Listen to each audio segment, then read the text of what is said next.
If you live in a major Western city, you've probably seen scenes that don't seem connected at first. A long line outside a food bank, a strike at a port or on the rail network that freezes supply chains, a protest over rent, over wages that can't keep up, over the feeling that something is breaking. In another country farther away, the same story takes a different shape. A currency in freefall, fuel prices jumping overnight, medicines disappearing from shelves, people spilling into the streets. In some places, unrest flares like fire. In others, it smolders like embers under ash stress collapsing, society splitting, politics hardening into extremes.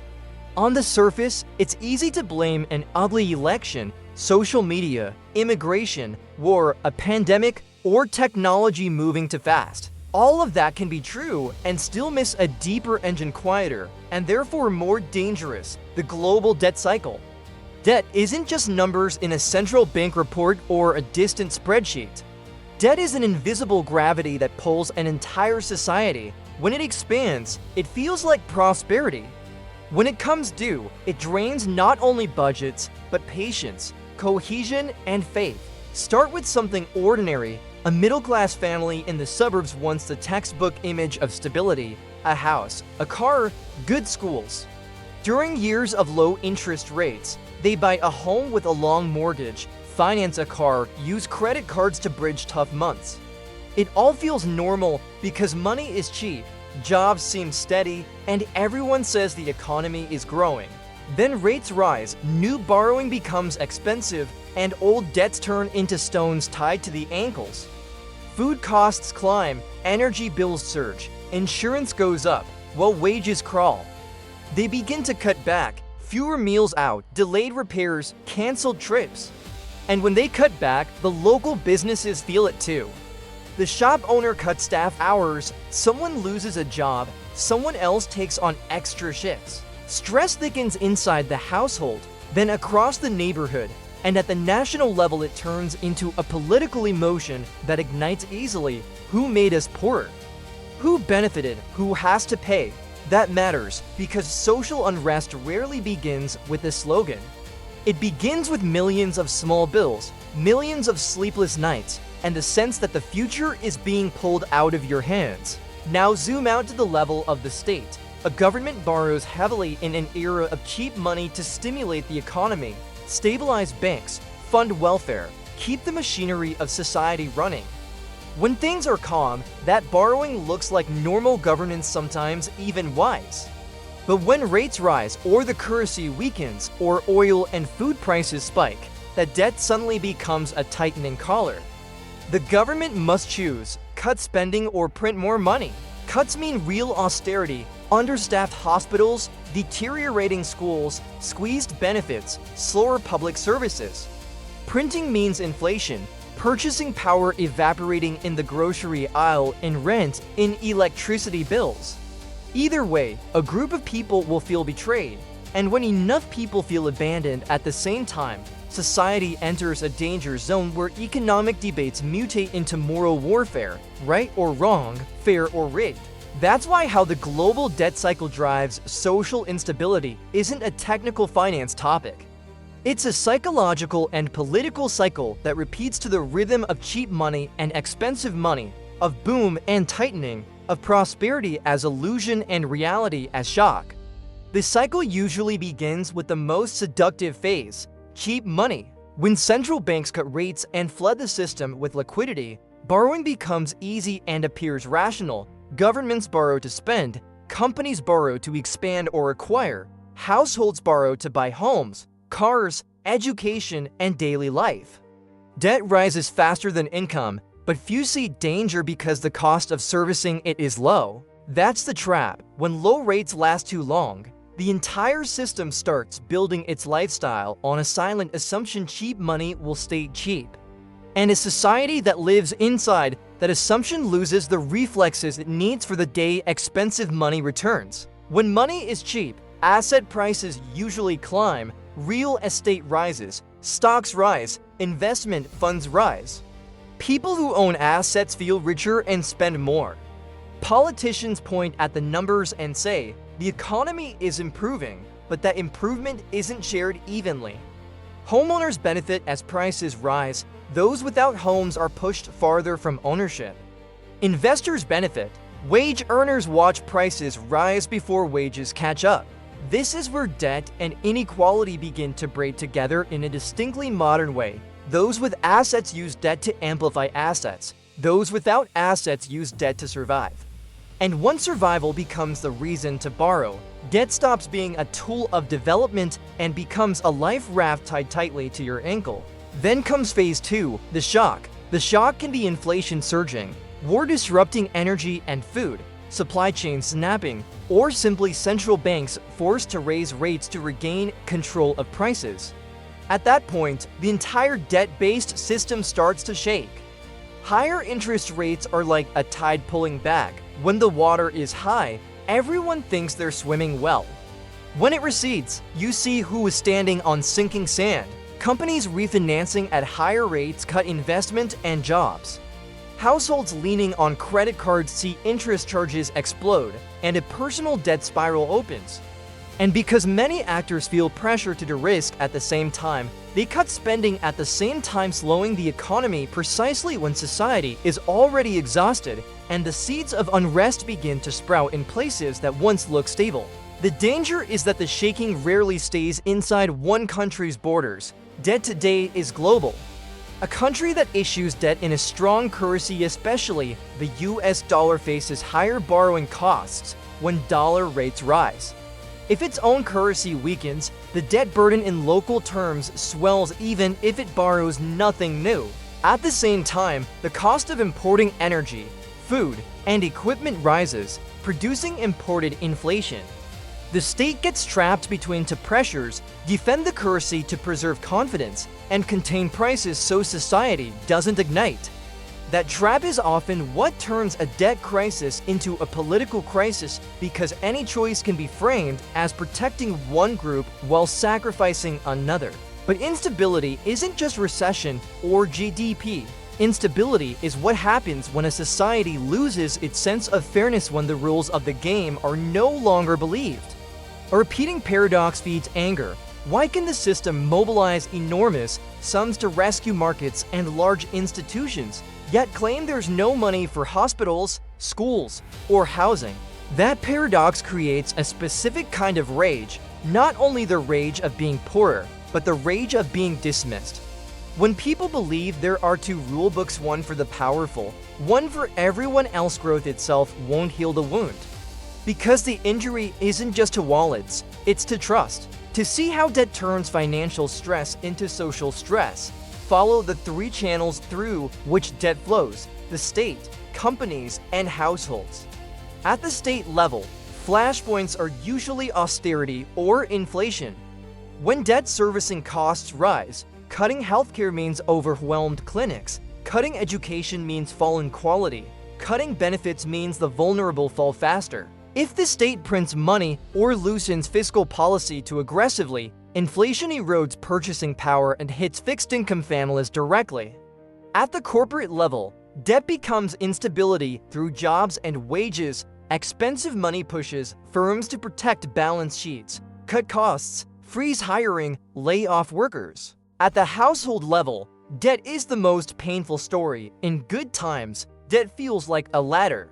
When rates rise and income can't keep up, the ladder becomes a trap, and each bill is a reminder you're working for the past. When millions live inside that feeling, society changes its temperament: less patient, less trusting, less forgiving, easier to ignite from sparks that once would have been ignored. What makes the debt cycle trigger unrest even more intensely is the gap between expectations and reality. When people become accustomed to everything goes up, even not going up can feel like loss. And when things fall, that loss can turn into anger. The debt cycle is not only economic, it is moral, in the way societies decide what feels right and wrong. In the cheap money phase, risks are often hidden. When crisis hits, the people best able to protect themselves are those with assets and power, while workers and the middle class take direct blows: job loss, home loss, savings wiped out. If that happens once, a society can endure. If it repeats multiple times in a single generation, Trust cracks and societies begin looking for answers not in economics, but in enemies and identities. Look at housing, because that's where debt touches daily life most visibly. In many places, homes have shifted from a place to live into an asset to invest in. When rates are low, capital floods into real estate, prices soar. Owners feel richer, renters are squeezed by rising rent. Young people watch the dream of ownership recede. When rates rise, prices may stall or even drop in some areas, but affordability can still worsen because borrowing becomes harder. The resentment doesn't disappear. The result is a generation that feels the game was rigged, and when a generation believes the game is rigged, it doesn't simply demand lower house prices, it demands a different order, a different kind of social contract. Look at healthcare and education, where debt can last for decades. A single health event can push a family into debt. A single decision to attend university can mean years of repayments. When inflation and interest rates rise, those burdens become heavier. That creates a quiet form of instability. People postpone marriage, postpone children, postpone buying a home, postpone the risk of starting a business. Society still functions. Streets are lit, workplaces open, but future energy is slowly drained. And when a society no longer dares to imagine a future, it becomes more fragile in the face of political shocks. When you connect this to the global picture, a dangerous feature appears: the imbalance between the center and the periphery. Many developing countries borrow in strong currencies. In the cheap money era, capital flows in, and when the center raises rates, capital flows out. Local currencies weaken, import prices jump, and debt becomes harder to repay. The shock quickly becomes a shock of daily life. Electricity, fuel, medicine, food, everything becomes more expensive or scarce. Where institutions are weak, unrest can escalate into political breakdown, conflict, and waves of migration. And when migration rises, it feeds tension in receiving societies, hardening debates about borders and identity. A debt shock at the periphery can become a social shock at the center, not as theory, but through a chain reaction in a world that is tightly wired. Add one more layer: the speed at which emotion and narrative spread today. In a world where everyone can see wealth displayed on their screens, inequality isn't just a statistic, it's a daily experience. If you're paying credit card interest while watching headlines about record stock markets, CEO bonuses, or massive rescue packages for large institutions, you don't just feel poor. You feel excluded from the system's success story. Social media turns individual frustration into collective waves, sometimes very fast. When such a wave meets a spike in prices or unemployment, it can erupt either on the street or at the ballot box. In practice, unrest often follows a familiar arc. A debt-fueled era creates stability, even the appearance of prosperity. Then a shock in rates, inflation, currency, or growth shakes the system. Policy responses are forced to choose between painful costs: whom to save, what to cut, where to raise taxes, how much inflation to tolerate. Social backlash arrives when people feel the burden is distributed unfairly. What makes it explode isn't only absolute poverty, but the loss of dignity and the loss of predictability. People can endure hardship if they believe it is temporary and fair. They revolt when they believe it is permanent and biased, because patience stops making sense. In democracies, that backlash often travels through the ballot before it spills into the streets. The debt cycle increases the appeal of simple promises in a complex and painful world. Promises of quick fixes, promises to punish someone, promises to take back what was lost. The problem is that simple promises often demand long-term costs and sometimes create a new debt loop. In less democratic systems, unrest can erupt differently: stronger control, harsher repression, or faster ruptures. The forms differ, but the deep engine is similar. Debt steadily squeezes choices, and when choices are squeezed, conflict searches for an exit. The cold but crucial question is, why does this cycle repeat, even when everyone knows it's dangerous? Because debt is the most convenient political tool in the short term. Debt lets leaders postpone hard decisions. Instead of raising taxes, borrow. Instead of reforming spending, borrow. Instead of fixing productivity and inequality at the roots, use debt to preserve living standards. Debt is a way to buy time, and that time has an interest rate paid in money and stability. Once an economy is shaped by debt for long enough, moving into an era of expensive money isn't a technical adjustment. It's like a sudden change of climate. A society that lived for years in light rain is suddenly hit by a storm, and the weakest structures break first. Society reacts with self-defense instincts. Workers push for higher wages to keep up with inflation. Companies raise prices or cut jobs to protect profits and service debt. Governments try to balance budgets to maintain credit ratings. Central banks try to stabilize prices to prevent inflation from becoming habit. Each pulls in a different direction. Coordination becomes harder because trust is already low.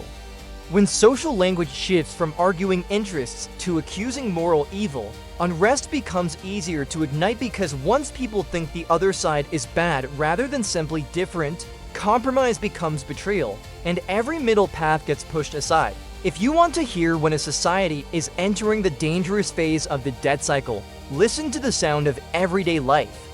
When the dominant story shifts from "I can build a future" to "I'm just trying to survive this month," instability stops being a possibility and becomes a trajectory. When young people believe they will live worse than their parents, instability becomes the atmosphere. When the middle class feels it pays more and receives less, society falls into a failed negotiation over trust. The global debt cycle will continue because modern life is built on credit, but the way it drives social unrest is not destiny. It depends on who carries the pain, who is protected, and whether society still believes the rules are fair. And that is the most frightening point. Debt is invisible in the ledger, unrest is brutally real in the street. When cheap money blankets the system, cracks stay hidden. When expensive money shines a harsh light, everything is exposed. If the rules are felt to be fair, a society can endure a hard phase. If the rules are felt to be rigged, a small shock can be enough to break everything.